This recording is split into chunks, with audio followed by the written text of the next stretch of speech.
અલગ અલગ કાર્યક્રમો પણ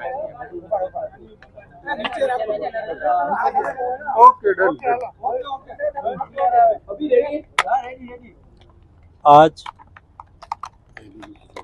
विश्व बंधुत्व दिवस है।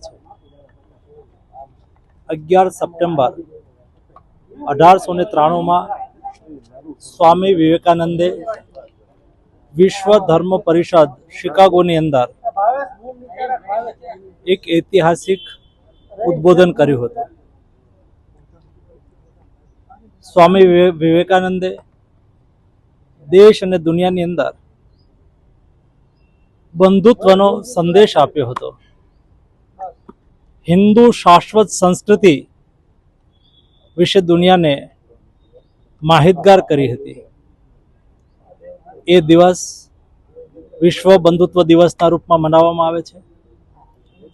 રામકૃષ્ણ મિશન સંસ્થા આ દિવસને સમગ્ર દેશ અને દુનિયાની અંદર ઉજવી રહી છે।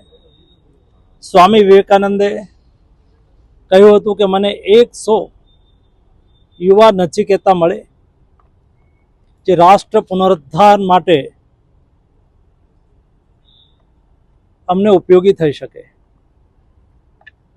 આજે પણ આપણા પ્રધાનમંત્રી આદરણીય મોદીજીએ વિકસિત ભારતની સંકલ્પના કરી છે અને વિકસિત ભારત માટે દેશના યુવાનોને રાષ્ટ્ર પ્રત્યે કર્તવ્યનું નિર્વહન કરવાનું આહવાન કર્યું છે।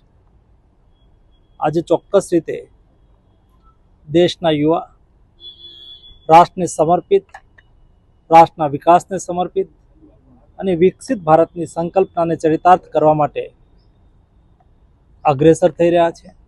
સ્ટાર્ટઅપના માધ્યમથી, સ્ટેન્ડઅપના માધ્યમથી, સ્કિલિંગના માધ્યમથી યુવાઓ પોતે વિકસી રહ્યા છે અને રાષ્ટ્રના વિકાસમાં પોતાનું દાયિત્વ અદા કરી રહ્યા છે। સાહેબ, નેપાળની સ્થિતિને લઈને સરકાર પણ